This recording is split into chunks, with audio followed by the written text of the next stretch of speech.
dips low in the palmetto sky. Friday night's calling and the towns go quiet. From Doug Shaw Memorial to John McKissick Field, Carolina football, it's the heart we feel. Pickup trucks line up, tailgates in a row, Hyatt Stadium's rocking, Abbeville's ready to go. The Sumter Gamecocks charge, Gaffney's standing tall, every small town's dreaming neath the lights of fall. Four-quarter Friday, where the heart beats pound, Carolina shuts down every town. From the first snap to the final play, we're living for the glory of a four-quarter Friday.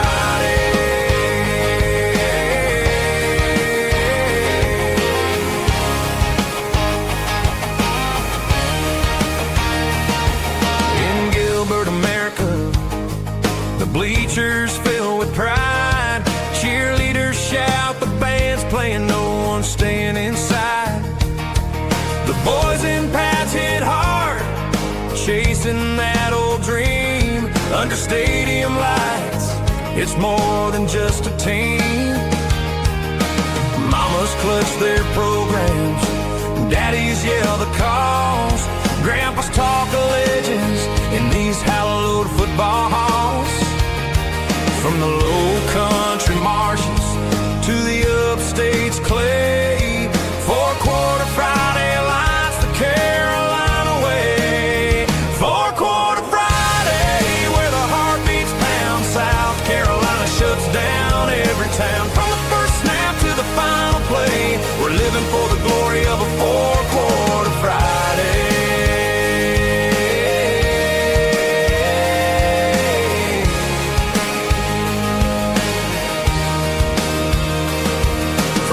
Shaw's roar to McKissick's sacred ground. Hot stadium's fire, you can feel the sound. Sumter Gamecocks fly, Gaffney holds a line, J-Mo run the dang ball, we're screaming for a sign. Rivalries burn bright, the clock's ticking down. On four-quarter Friday, we're the talk of town. When the whistle blows and the scoreboard fades away, the lessons from the field guide us every day. Teamwork, grit, and pride, it's more than just a score. Carolina football's what we're fighting for. From the PD rivers to the upstate's misty hills, four-quarter Friday gives our hearts a thrill. Four-quarter Friday, where the heart beats pound, South Carolina shuts down every town. From the first snap to the final play, we're living for the glory of a four-quarter Friday.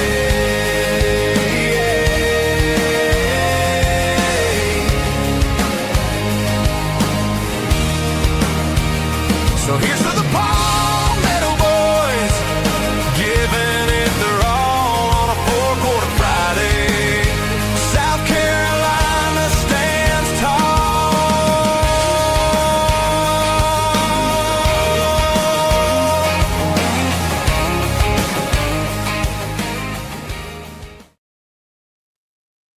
Welcome to Four-Quarter Friday, part of the Chief Sports Network. Talking South Carolina high school sports every Friday morning, and proudly presented by the South Carolina Athletic Coaches Association. With weekly appearances from coaches, players, and media around the state. Let's go!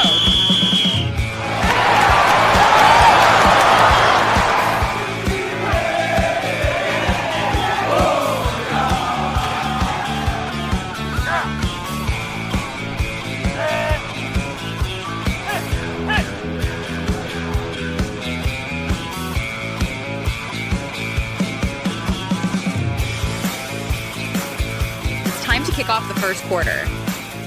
Happy Friday!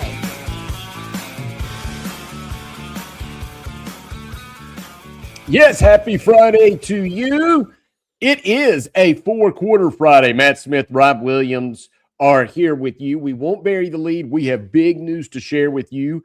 But if you love high school sports and the state of South Carolina, you're in the right place, and your life just got better and hopefully easier. We have a new partnership to announce. Comes on a day when we're also going to be talking with Dorman Baseball coach Jack Jolly. We're going to talk to him as his team prepares to play for the Region 2 5A championship, and obviously some playoff seeding, playoff implications with Jack Jolly, one of those teams that we've got our eyes firmly glued to as we roll into the playoff season for softball and baseball. We also have Austin Alexander joining us from the Diamond Prospects. He was in the crow's nest. He was right where he needed to be to check out one of the top recruits in the state of South Carolina, firing a no-hitter last night. And let's not forget about football. One of our big recruits from Woodruff, Aiden Gibson, has an announcement coming up. We have news there that Rob Williams will fill you in on, and spring camps opening across the Palmetto State. That is happening today. So there is a lot of news to unpack. But that's from the sports side. We've got great news for you. Rob, I'll let you, because you were really somewhat instrumental in this, I'll let you go ahead and make the announcement, something we are excited about. I say your life just got better if you love high school sports in the state of South Carolina, because we are on the cusp of doing something special and growing fast. Well, good morning, Smitty. It's good to be here. I want to say good morning to everybody who is here watching and listening with us. That's a mouthful. You okay? You need a sip of water? Do you need some coffee, Smitty, before we go on to the next thing? I could have kept rolling. There's so much happening. You know, it's such a great time of year and so much happening. But I wanted to tee you up to share some big news, and I don't want to let it sit for too long because we are so excited. We have been almost like biting our lips doing this show, knowing that this was coming down the pipe. And I'll let you make the announcement, and then I'll talk more about it. No more dangling the carrot, everybody. We are excited to let you know that fourquarterfriday.com will launch in partnership with On3 and Rivals later this month. Fourquarterfriday.com, the website, in addition to your show here every Friday and our current social presence, YouTube presence. The website is going to be groundbreaking in what it allows us to do to cover your favorite teams, but also how it allows you to be involved in that as well. So we're excited about everything that it brings. More details, obviously, are to come, but the month is finally here, Smitty. May has gotten here. We've got spring ball in high school football in the state of South Carolina, and we've got fourquarterfriday.com coming right here in the month of May.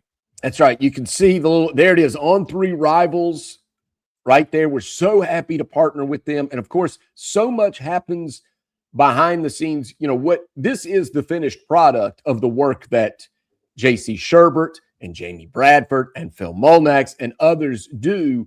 And we are so happy. We have been watching them do the heavy lifting behind the scenes, and we are proud to partner with On3 Rivals. And, of course, this goes for the entire Chief Sports Network. So it's going to grow. We're going to put it in front of you. We're going to be able to do things we weren't able to do before. It's going to make things better for the sports fans here in the state of South Carolina.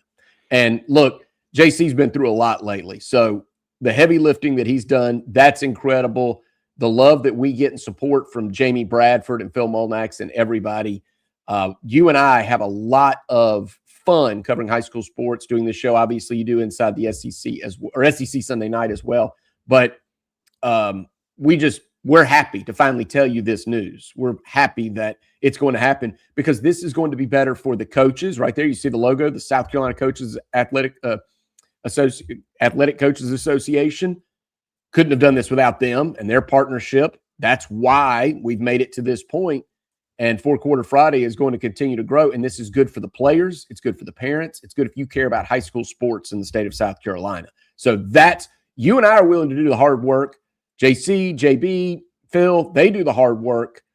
And now, hopefully, what's next is the word gets out, the word spreads, and everybody's going to get to enjoy fourquarterfriday.com coming this month. No doubt about it. There's so much going on. I want to remind everybody as well that we are presented by the South Carolina Athletic Coaches Association, and so thankful for everything that they do for sports around the state. We're also, Smitty, coming to you live from the Hewitt-Diamonduras Law Studios. We'll call it the HD Law Studios here on Four Quarter Friday, hdlawsc.com, where you can find Brad and Dean for personal injury insurance claims. You fell up the stairs, you got bitten by the neighbor's dog, you need a restaurant recommendation, you call Brad and Dean for anything. And they're not the big name guys that are gonna pass you on to somebody else, but they've won tens of millions of dollars for their clients, and they want to be a part of your story just as we do. You know, I love that, Smitty. Somebody who is here in this state, covering across the state, and just planted in these communities, and that is the heart that Brad and Dean have at Hewitt-Diamonduras. So we're excited to be here in the HD Law Studios, hdlawsc.com. We do have a lot going on today. I'll say this bit of news up top as well. Four Quarter Friday Spring Football Tour begins today.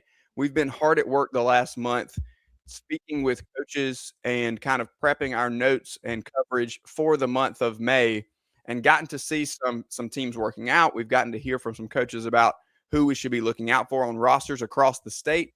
And today I'm gonna hit the road, and we're gonna start looking at teams. Right now we have over 30 teams that we'll get a chance to look at in the month of May, and we'll be bringing you coverage of all those as we go, as we look at top-notch facilities from the Class A level all the way up to 5A.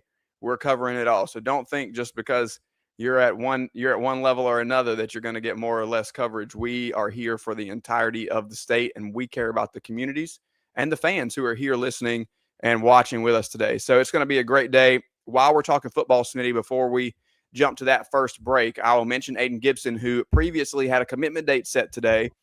Aiden's going to commit on May the 12th. There's a big party happening, and the commitment will happen at 7 p.m. Just following that commitment, we will have an interview with Aiden that will go up on all of our channels as well. So we'll get to talk to him about that commitment as soon as that is announced. Again, May 12th at 7 p.m. And again, Aiden. So Aiden is from Woodruff, one of the highly coveted running backs in this state. And you've been tracking this for a while, Rob. And he's got a senior season coming up at Woodruff, so the Wolverines get to enjoy him one more time. And tell us who those finalists are. So who Aiden is going to be announcing for between, it's like down to 3, I think. Yeah. So the top 3 there are Penn State, Rutgers, and South Carolina. He has a top 5 announced, but that was an on 3 announcement to kind of narrow it down there. So we are excited about what's going to happen there, and we'll continue to cover him. I know that Woodruff is going to be proud no matter what his decision is.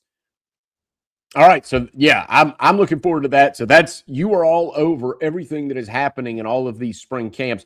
And to me, what fascinates me, 2 things about the spring camps coming up, and as we're going to be on these campuses, is one, the realignment. So everybody has a new schedule, right? I mean, almost everybody has a schedule that they're not accustomed to playing for one reason or another.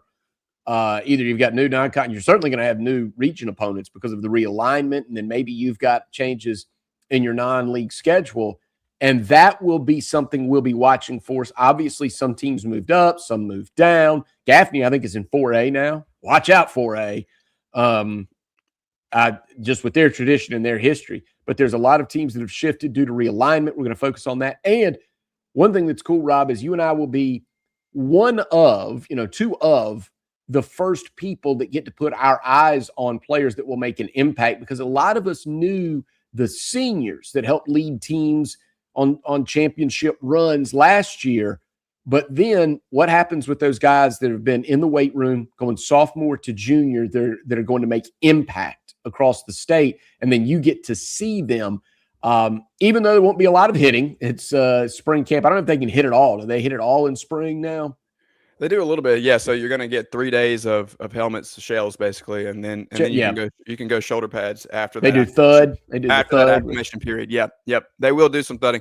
So I'll be interested to see. I'm going to get a few practices in here in the beginning and just see guys move around in shells, and then we'll obviously get to see some action as they get into pads. And some schools do still have a spring game. It kind of varies from program to program, and so we'll get an opportunity to get a look at some of those as well. Coming up here, as you mentioned before, we have Austin Alexander from Diamond Prospects coming in on the Leading Edge fundraising guest line. Leading Edge is a one-stop shop for all of your fundraising needs. For any coaches or players out there, they do it better than anybody else. More money in less time, just 1 hour. Let Leading Edge do the work for you. We'll be back in a minute with Austin Alexander here on Four Quarter Friday and the Leading Edge guest line.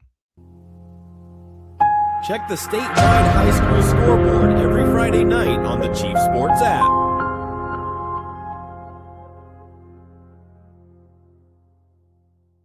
If you have experienced any sort of damage to your home or business, smoke, water, fire, or mold, visit RestaProsMidlandsSC.com, proud supporters of South Carolina high school athletics. Leading Edge Fundraising is the #1 fundraising solution in South Carolina for middle and high schools, club teams, and colleges. At Leading Edge, a personal representative does the work for you to make more money in just 1 hour. Leading Edge is your solution. It's a one-stop shop for over 10 different fundraising options that all run off the same proven process. Don't stress about insufficient budgets or lack of materials. Contact Leading Edge today and raise funds fast. Leading Edge, South Carolina. Raise more, do more, win more. LeadingEdgeFundraising.com. When playing sports, you want a coach that will fight for you. At Hewitt Diamaduros Law Firm, we've got your back. Whether it's personal injury, insurance disputes, negligence, or wrongful death, our team delivers exceptional legal services that makes meaningful difference in the lives of the individuals and families we work for.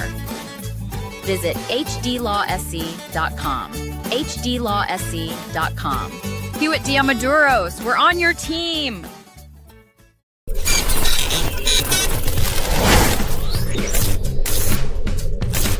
Palm Casual Outdoor Patio Furniture proudly supports high school athletics across South Carolina. If it's time to make your outdoor space the best it can be, with lifetime warranties and guarantees, visit one of our Palm Casual stores in Myrtle Beach, Bluffton, Somerville, or Mount Pleasant. PalmCasual.com. PalmCasual.com. Turn on the lights. It's Friday night.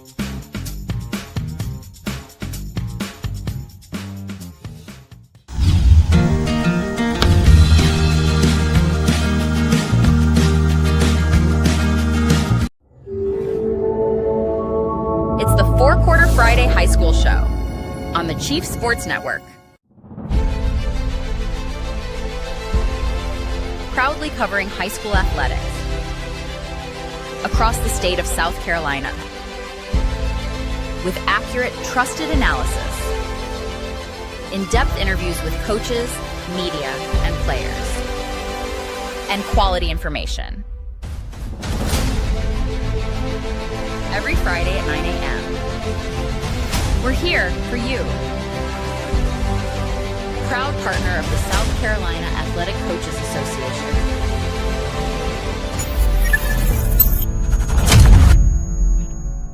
Back on Four Quarter Friday, Matt Smith, Rob Williams. Time now to visit with Austin Alexander on the Leading Edge guest line. Austin from thediamondprospects.com. And Austin, as somebody that is taking in the top players in South Carolina, you were right where you needed to be last night. Carson Bowman, Southside Christian, throws a no-hitter against River Bluff, 1-0. You saw a classic pitcher's duel. So first of all, welcome, and then we'll hand it off to you. Tell us what you saw last night from one of those players that not only does every college team covet, but a lot of the big leagues team covet as well. Absolutely. Good to be back with you guys. Since I was on the show last time, I didn't realize how big your show was here. As soon as I got off last time and started seeing it everywhere, I realized how big of a deal you guys are. So good to be back with you and talking some baseball right here, obviously on the precipice of the high school playoffs. Baseball playoffs are starting next week across the public schools anyway. Yeah, I saw a good one last night. It was a non-conference game. The story of the spring really has been that it hasn't rained very much. So Very seldom are you finding teams, at this point in the season that are full with their schedules. A lot of times teams are 2 or 3 games down, searching to try to get their games in before the playoffs start. Not so this year, but there were 2 teams obviously that were down a game. They found each other, a partner to play. It was at Winthrop last night. It was a beautiful ballpark. It was a beautiful night for baseball. And of course, you got our state's top player. He's been the most decorated player probably come through our state, certainly as a pitcher in the DP era, which is 21 years now. And boy, what a good one he is. He was on display. There were no shortage of scouts there. I would say somewhere in the range of 50 to 60 scouts were on hand. And a lot of times one good measuring stick is to see, how a guy's doing in terms of the draft and the outlook of where he may get selected in the draft. As you look around the scouts, you don't see a lot of guys you recognize. That means you got some higher ups that are flying in, not driving in. They had to catch flights to get to Charlotte, to get down to Rock Hill last night to see that. And so plenty of radar guns, plenty of guys that are higher ups in the sport to see Carson Bowman. He didn't disappoint. 1-0 ball game. And they had a young man, his catcher actually hit a home run. That was the only run in the ball game. And boy, I tell you, when it got to be 1-0, that seemed like climbing Mount Everest for the opponent, because he was just rolling right through hitters. And he throws a no-hitter, punches out 18 in the process. We've seen it before. He made some money last night. Awesome. We've broached this topic before, but on that note, just for a moment, I want to ask you about the state of South Carolina. What does the attention that comes with something like that say about how great of a baseball state this is? When you talk about scouts and higher ups catching flights to come in, I think that this is a platform where we want to celebrate that and elevate that this is a baseball state. What does that mean for not just Carson Bowman and not just his team, but for the state in general? That's a really good point. And what's interesting too, and for obviously with Carson throwing on Thursday night, that there's not a lot of college activity going on other than some Division II tournaments that started up yesterday.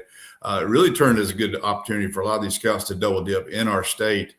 Many of the scouts that I talked to that were there last night, nobody was going to miss Bowman's appearance, his outing. But the night before, a lot of them had been kind of divided in between going to James Island to see Taj Marchand at James Island. And then Bo Lawrence was playing up in the upstate at Chapman the night before. He plays for Christ Church. So a lot of them had been to see one hitter. The other had gone to see the other hitter, and of course stayed in the Palmetto State to stick around and be able to catch the Bowman show last night. So that, those are the 3 main names when it comes to professional baseball. Ethan Offing out of Dutch Fork is a football name you guys know. He's got some attention. William Cutshaw from Seneca's got some pro attention too. Those are the main 5, but really those 3 are the ones that get serious attention that could certainly see their names called pretty early on in the draft that's coming up here in a couple of months. Austin Alexander joining us. I invite you to go to the diamondprospects.com if you like baseball, just like baseball. They cover so much as we're talking about here. This is all professional on down to high school is all going to be immersed in what they're talking about. We've got Jack Jolly coming up in a little bit, Austin, the head coach for Dorman, and he's got some college guys, some D1 attention, and some commits on his team. And I want you to tell me a little bit about Region 2 5A. Like, I played at Dorman. How can I feel bad for Boiling Springs? But I kind of feel bad for Boiling Springs and Spartanburg this year, too. And Burns, really good clubs that are stuck in that region with just a buzzsaw that's been Dorman. But tell us about that region and if you've gotten to put eyes on those teams, because not just Dorman, but Boiling Springs and Spartan High and Burns, those are teams that are really good and have some really good talent. Interesting you dragged me on here to have some good Dorman and Boiling Springs banter. We only beat you guys once. I hit a double off Danny Ham in the county tournament, and I don't think we beat Boiling Springs again for the next Dorman 3 years. Well, I was a little bit ahead of you, and Dorman gave us fits when I played. I was a Bulldog once upon a time, and they are good. Dorman's good. That region is really, really good. I've seen all those clubs play. And you mentioned 4 of them. They're all good. Dorman, obviously, has been my pick from the very beginning as to be the upper state representative. They're really good. I mean, they're just really good on the bump. They swing it. Their lineup is deep. They catch it. They're just a very good club, and obviously well coached by Jack Jolly, who's done it a few times. He's won 600 games at the high school level, so no stranger to having success. And he's got a really good club. That roster is deep and really, really good. But that whole region is. You mentioned Bowling Springs. They're playing very good baseball right now. They got Chance and Cole and Gavin Henderson's a kid that's always been interesting, very projectable arms, now finding the zone with frequency, and he's a handful when he takes the bump. Low to mid 90s. I know he's been pumping some numbers, but also putting up statistics too by getting hitters out. I think he's either 7-0 or 8-0. So he's throwing the ball well. And Burns, I saw them at the Optera early in the season. They won the Optera tournament, which was a good 8-team field that they ran through, coming right out of the Spartanburg County tournament. So they were on fumes when they showed up, and then won against a pretty good group of teams there. I really like their team. Also well coached. Taylor Hollifield does a tremendous job. He's on our DP team. He works all of our events, and we rely heavily on him. But he's become a tremendous head coach, rising star in the coaching community, and of course that roster is really good. Love a lot of those players that are on there. Jack Bailey is a guy that I know you probably followed a little bit, maybe in basketball. Also a two-sport guy who's swinging the bat real well. But they're good on the mound. Spartanburg, you mentioned, like I said, that's just a tough region. They've got some very good young players that are coming. There are 3 McCrory's on that team. 2 are brothers, one's a cousin, and those guys are pretty good. I think, those other teams where they may stack up a little better against Spartanburg, from what I've seen, is maybe on the mound. Dorman just at the top. They're just trotting, 2 guys that are going to be, in the low 90s, going to get pro attention next year in Connor Wells and Brennan New. Those 2 guys are certainly a handful anytime they take the mound. So you got those 2 guys at the top, but then you got Christian Musselwhite, who's going to bump some upper 80s, and on down McGarity and some other guys that pitch in and throw. And then you got Hornick back. Palmer Hornick's, arguably one of the best baseball players in our state in the senior class for sure. Just a two-way guy that they've been able to get back on the mound. Typically, they use him in the closing role behind those other studs that they've got. So, Dorman's just going to be really tough down the stretch. And of course, you got James Allen in the low country, also very good. But, the region you just mentioned, historically has been good and is as good right now as it's ever been for sure. It's 9:25 here, and we have Austin Alexander on 4-Quarter Friday. Austin, you mentioned Dorman and James Allen at that 5A level. What about some other teams? As we look at the playoff picture, we're right on the cusp of it. Who are your favorites in terms of if we are going to say these are the most likely teams that we're going to see in state championships in just a few weeks here? Who would you kind of call out maybe at some of those other levels? Well, in 5A Division I, I really, we predicted Dorman and James Allen to play in the final series. That would still, you'd be hard pressed to get me off of that as the 2 finalists at the very end representing the upper state and the low country. Then you got Bowling Springs, we mentioned as well. Blythewood's on a 20-game heater right now, or 21. They've got Lexington, I think, tonight. Lexington's playing their best baseball of the season right now as well. They're hot. They end up coming on late and winning the region in the Columbia area. So that'll be a good non-conference matchup. Both of them will have buys going into the 5A playoffs. So Blythewood's interesting. They were a team that we would have predicted high in the very beginning, but they lost their ace before the season. He's a guy. Johnny Collins is a guy signed with the College of Charleston. Had a tremendous year last year as a junior.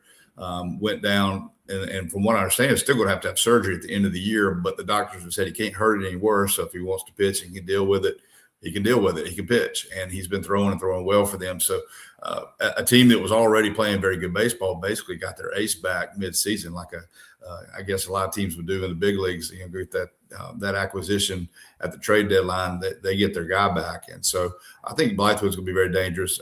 One of the better hitters in our state too. That's going to Florence Darlington Tech.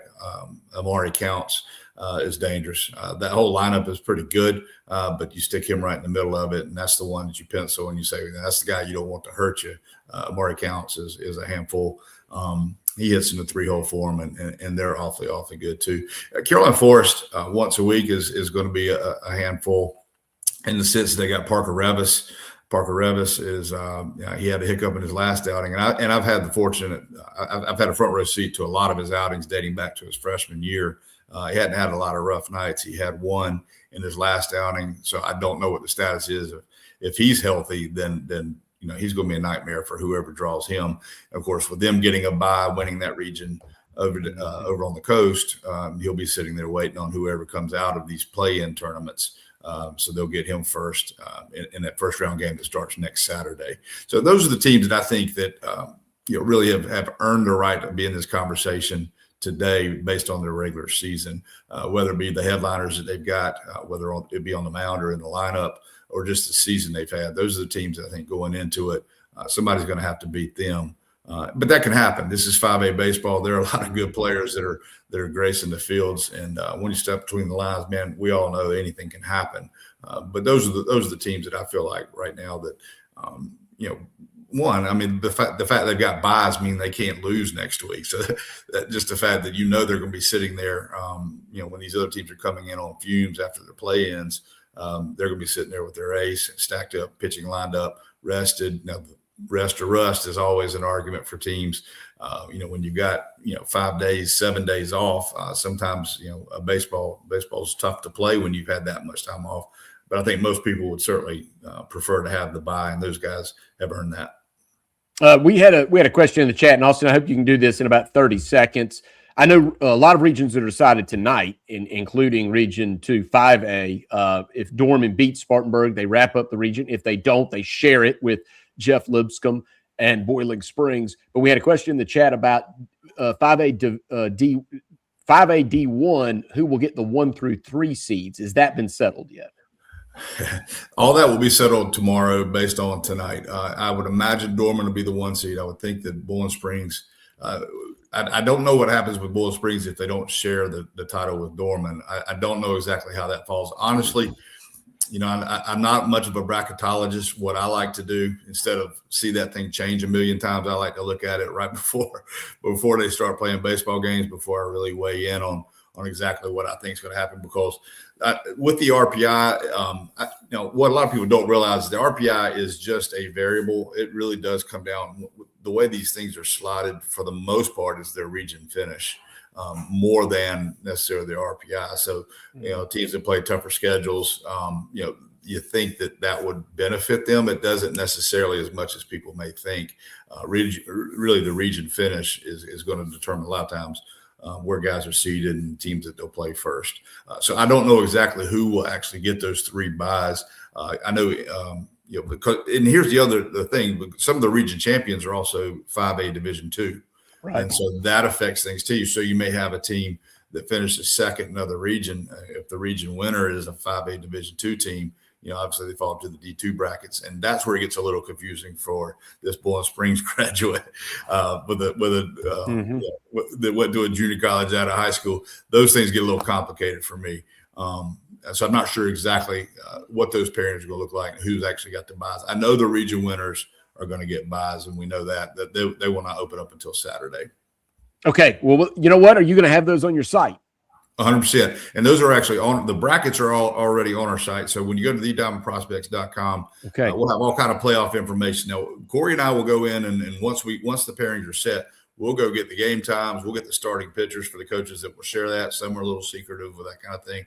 But once they give us the arms, we'll put all that on the website for everybody to be able to have. It's great for college coaches because when they're trying to find games, they know that may tip the scales in terms of where they're going to go. But those brackets are there. Now, what we do is we just link to the high school league brackets. So you can find them on the high school league website. But if you go straight to Diamond Prospects, you'll be able to see it right there on the right side under DP Central.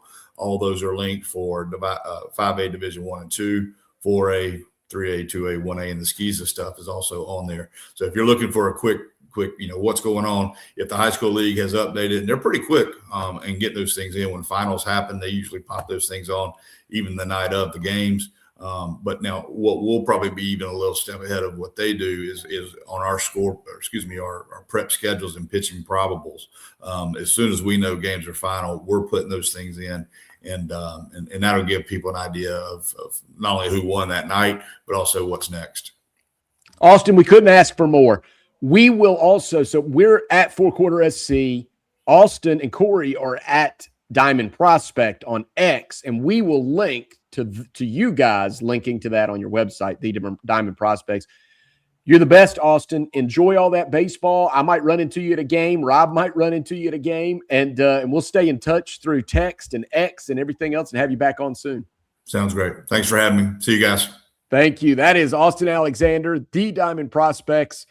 I love what they do because I'll say this as we head to break because we've got Jack Jolly from Dorman High School standing by. They shine a light on all of these players, which helps not only the Carson Bowmans of the world, who don't need help because he's going to get drafted. He's a Wake Forest commit, but he's going to get drafted very highly. And the Palmer Hornicks and everything that, he's a Virginia Tech commit and all of those guys. But it's then shining a light and putting attention on the players that can land at Division II or land at junior colleges like Florence Starling Tech or SMC. It's just a great thing, which is why we keep them close and love to bring you that information. And all of that, we'll break that interview down for you, pull it apart, and have it for you on YouTube. So just find us. The easiest way to do that is at 4 Quarter SC on YouTube, 4 Quarter Friday, and coming soon this month, 4quarterfriday.com. We'll take a break. When we come back, we're digging deep into Dorman Baseball with head coach Jack Jolly.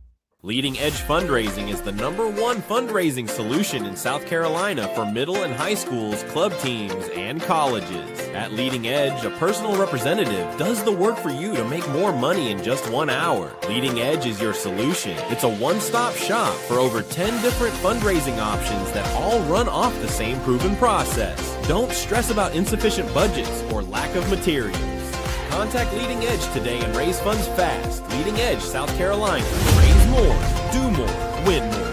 LeadingEdgeFundraising.com.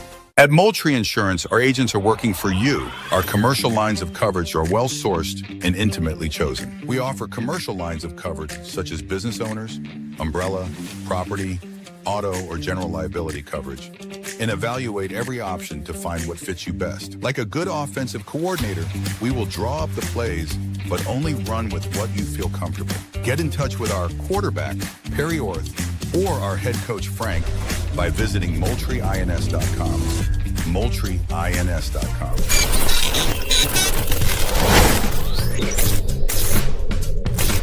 Palm Casual Outdoor Patio Furniture proudly supports high school athletics across South Carolina. If it's time to make your outdoor space the best it can be, with lifetime warranties and guarantees, visit one of our Palm Casual stores in Myrtle Beach, Bluffton, Somerville, or Mount Pleasant. PalmCasual.com. PalmCasual.com. Turn on the lights. It's Friday night.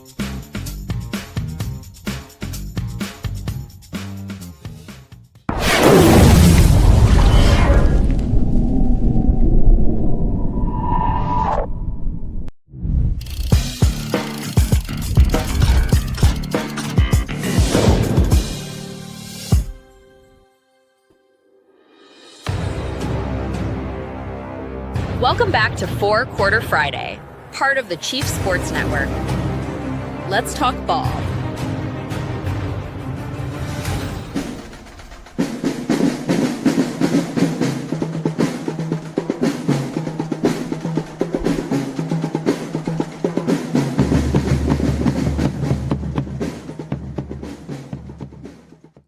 And welcome back to 4 Quarter Friday. Matt Smith, Rob Williams with you, and we have Dorman head baseball coach Jack Jolly joining us. Coach Jolly is at the helm of one of the top teams in our state. Coach, we really appreciate you carving out a little time for us. And look, obviously, I know you've got the playoffs on your mind. You want to set up your pitching. There's a lot going on. But as we get started in this conversation about your team, I have been fascinated by your double play combination. I think it's great that you've got two kids that are eventually going to be Division I players playing right there up the middle. Like a lot of good baseball teams, you're strong up the middle. Yeah, first of all, thanks for having me on. I appreciate y'all, let me talk a little bit about Dorman Baseball today. In my opinion, of course, it's my team, and I'm a little biased, but I think they're the best double play combo in the state, and just really enjoy watching them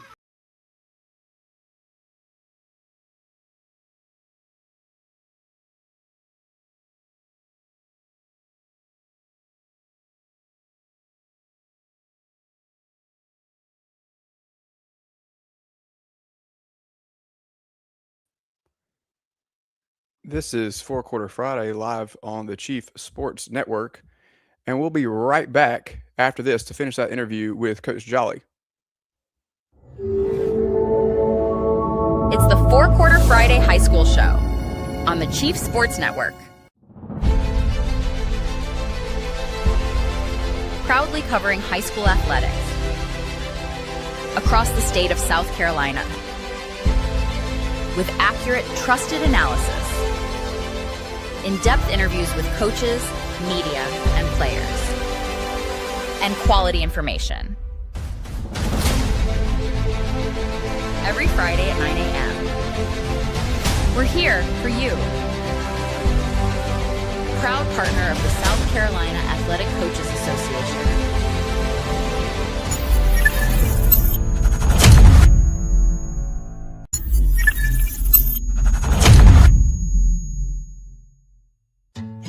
If your golf game needs a little help, McKellar Enterprises is one click away. Meredith Taylor, a former Gamecock golfer, fields clients from all across the country. Golfers of every level are enrolling in her well-rounded golf camps. They're improving their game through virtual and on-course lessons. And now, many are a part of the membership program that gives you multiple monthly coaching options to get better. Are you improving for fun? Don't want to hold the group back any longer? Visit McKellarEnterprises.org today and go Gamecocks.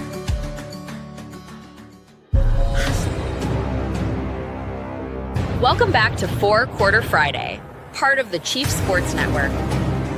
Let's talk ball.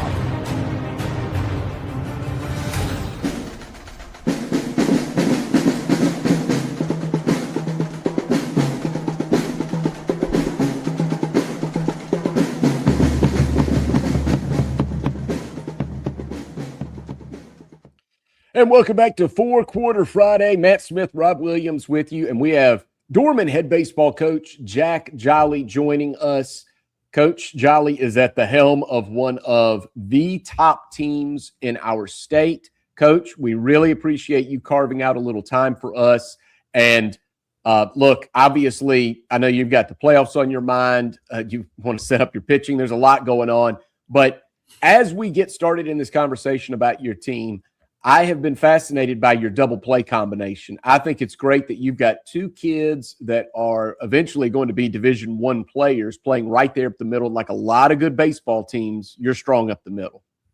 Yeah, first of all, thanks for having me on. I appreciate y'all, let me talk a little bit about Dorman Baseball today. In my opinion, of course, it's my team, and I'm a little biased, but I think they're the best double play combo in the state, and just really enjoy watching them every day on practice at games. I mean, it's just remarkable the work that they put in, how they work together. It's been a lot of fun.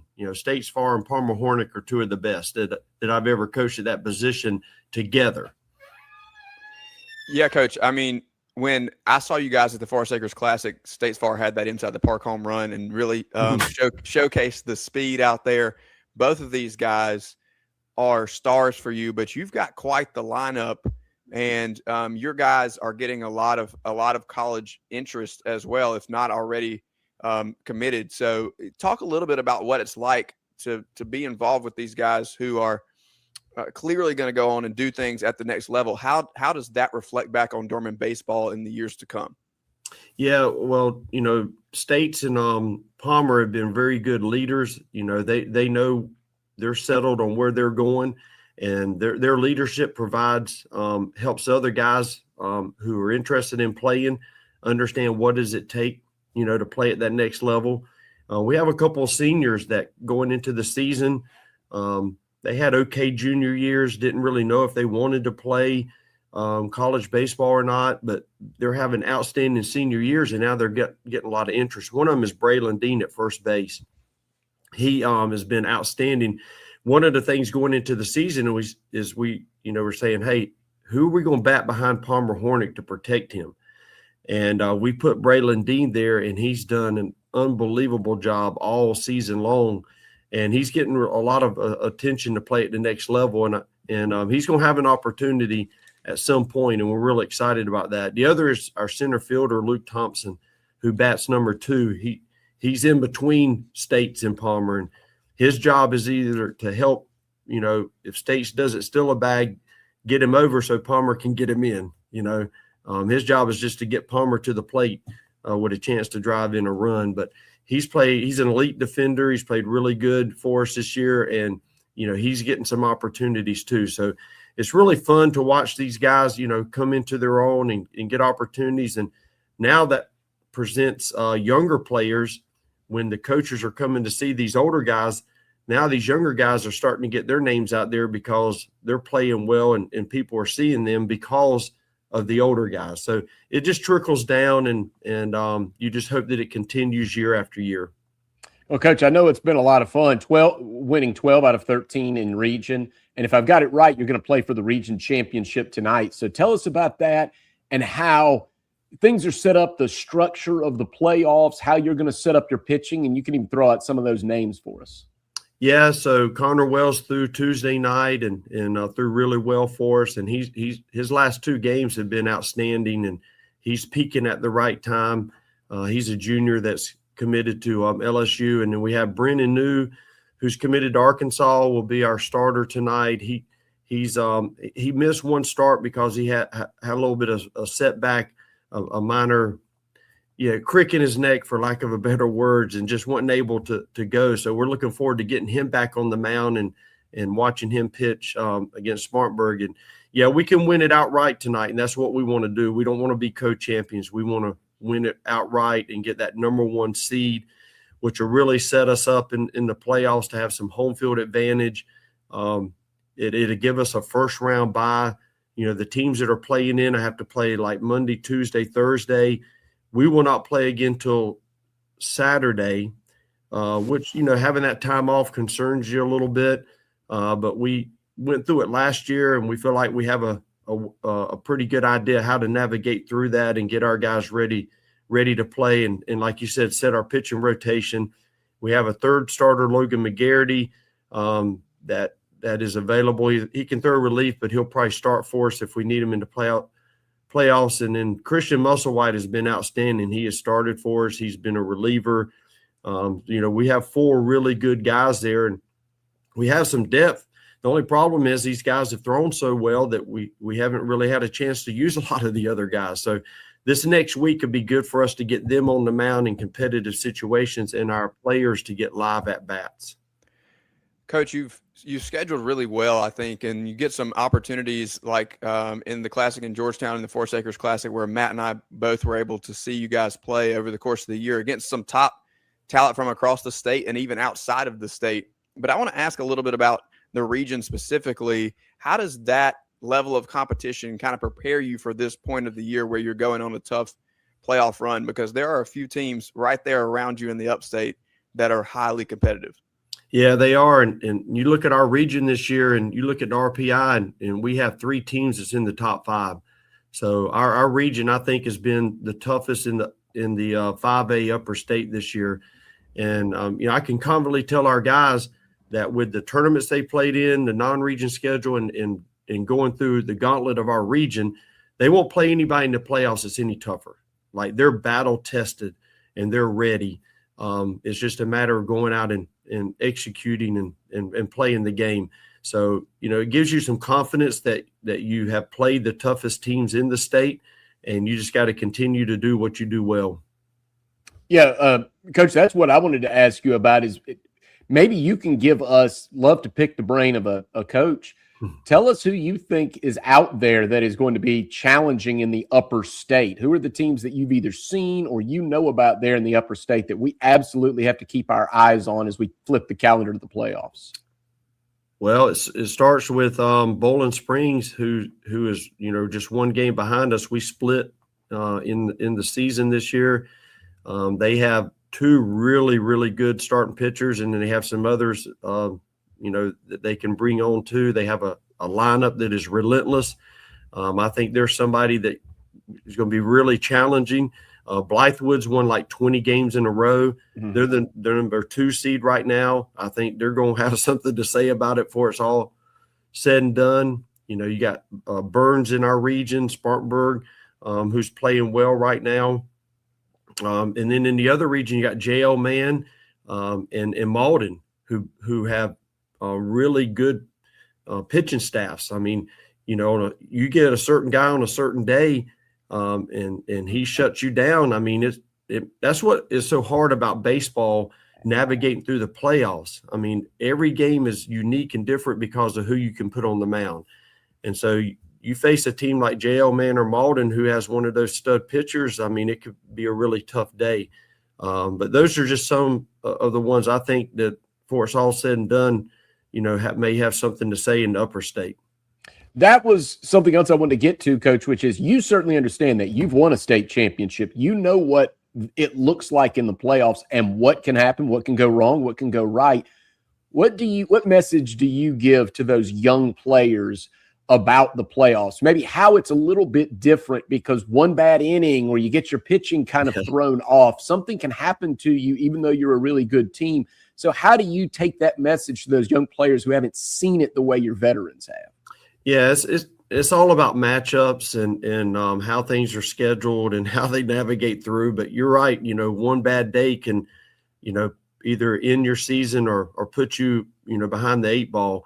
We're very fortunate that the guys who are playing now all have some experience from last year. And one of the things that they have is a bad taste in their mouth about how the season ended. It was a tough day when we lost at Lexington last year. And that's just kind of been a burning fire in these guys, all year long about wanting to get back there and hopefully not letting that happen again. But our theme this year is win the one. We're trying to win one pitch at a time, one inning at a time, one game at a time. And one of the things I try to do is all season long treat it that way so that when we get to the playoffs, it's nothing different. Like we're going to try to stay in the same routine. We're going to try to, just do what we normally do and not make it bigger than it really is, understanding that you got to win each pitch, you got to win each inning, and you win the game, and then you can go, move on to the next one. And that's how we're going to try to, keep our focus there. Yeah, Coach, I'll follow up there as well because you haven't had a lot of opportunities to respond to losses this season. You mentioned you split with Bowling Springs and then you lost one early in the Forest Acres Classic. I was sitting behind your radio guys there and they mentioned, this is not a bad thing always when this team loses because we see how they respond. How proud of them have you been this year in how they've responded, not just to those two losses, but just to the adversity that you see over the course of the year, injuries, a tough at bat, a slump even. How these guys, you look across the lineup and they seem to be very consistent. What can you say about that consistency? Yeah, we have been consistent and their response to adversity has been outstanding. And that's one of the things that I think that helps us to be the club that we are is the way that we respond. Our motto is that we're trying to learn, grow, and develop and get better every day. And whether it's a win or a loss, there's something we can learn from. There's something we can grow and get better. And they have embraced that. I mean, they've been fun to coach because they come hungry, wanting to, get better each and every day. And so been proud of their, willingness to learn and grow and develop from each moment. I think the love that our guys have for each other, I mean, I really think it makes a difference because they pick each other up in the dugout. When somebody has a bad at bat or something, you can hear them talking to each other, about, hey, let's move on to the next one. Let's put it behind us. And they're the ones who really help in that matter. And that's what makes it, so special. Now, this is Jack Jolly joining us, head coach for Dorman Baseball. Coach, I also want to pick your brain a little bit about maybe some of your friends in the industry. We'd love to hear coaches talk about other coaches. Who else is up there in the upstate or maybe in Region 2 5A that you respect, who have built an identity with their clubs? Who are your friends in the business that you can tell us something about? Wow. I hate to leave anybody out, but, there's a lot of really, really good coaches, in our region. Jeff Lipscomb comes to mind at Bowling Springs. He's done it for a long time. Value the way he goes about his business and how he prepares his club. And it seems like they're just really consistently in the playoffs every year. We've had a lot of battles with Brian Hucks and Mark Bonnet, from Lexington and River Bluff. And, when you go to the Midlands and you play those guys, you're in for a battle because they're well coached, they're battle tested, and they're always, somehow, they're at the end. It was neat being at the Forest Acres Classic with Andy Hallett. I just admire what he's done. Wow, 7 state championships. I mean, it speaks for itself. But he's someone that be fortunate to be going into the South Carolina Baseball Coaches Association Hall of Fame with this year. Just looking forward to that with going in with somebody like that you respect and think a lot of. And there's many others. I mean, there's all the coaches in our region are just quality guys, and you look forward to competing against them and so forth. And there's other guys in the upstate too. Like, we played T.L. Hanna this year. Crenshaw always does a good job over there. So, I mean, I don't want to leave anybody out, but there's a lot of guys that think a lot of and respect what they do. Coach, I want to zoom out and ask a little bit of a big picture question here about sports in general.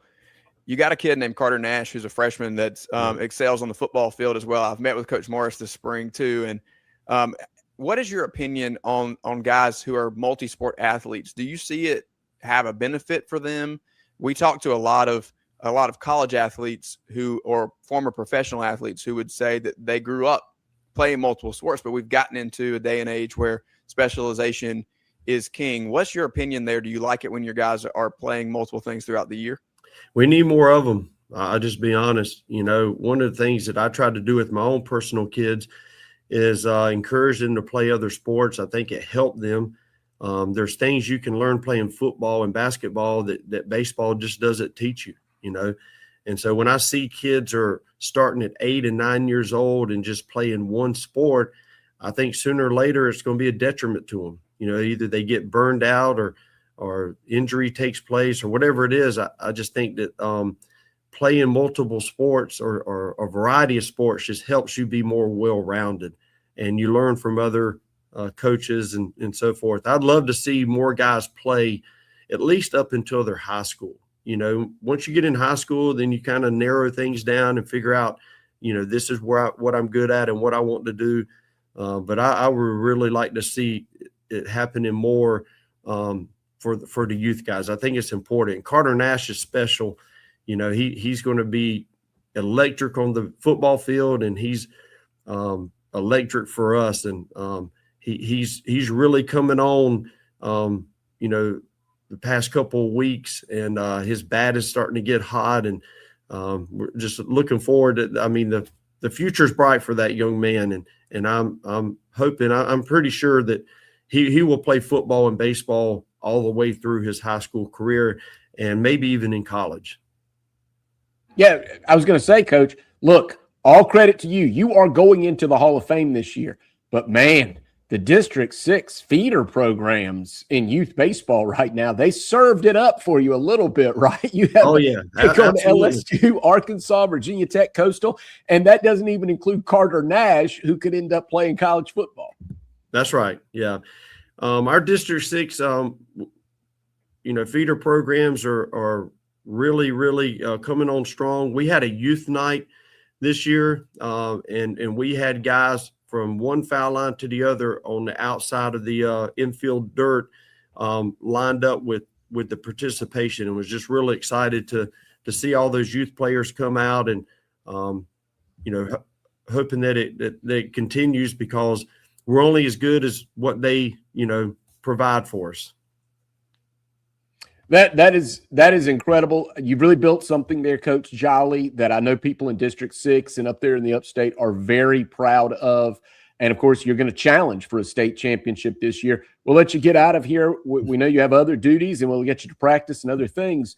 But we've got to find out. I used to live there in Spartanburg for many, many years, but things may have changed. Where do you go for a barbecue sandwich? Where is it on the west side? Maybe your favorite Mexican restaurant. Tell us if anybody's going to travel to Dorman to see you guys play. You know, their team's coming up there to play you guys in the playoffs. Where do they need to grab a bite to eat before game time? Well, Bubba's barbecue is pretty good over there by Costco.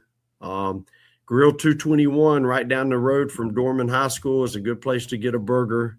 Those are two places that I really enjoy, and you know, finding a burger in Spartanburg is not very hard. But yeah, those are a couple of places that are kind of our go-to that we enjoy very much.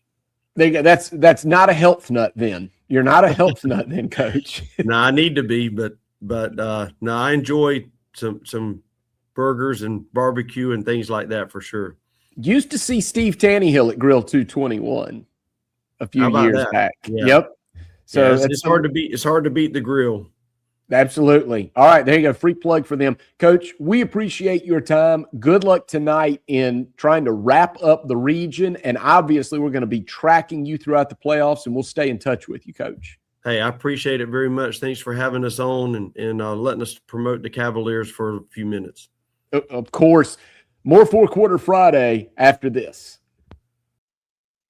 And we are trying to roll out quickly because this is a big day to celebrate. Inside the Gamecocks is next. New partnership with On3 for both here with us at Fourth Quarter Friday and everybody across the Chief Sports Network, including Inside the Gamecocks. I do want to mention as we roll out of here in the last few seconds, Chesney softball defeated Blacksburg 10-2 last night. 6th straight region title, okay? Chesney has won 6 straight region titles in softball.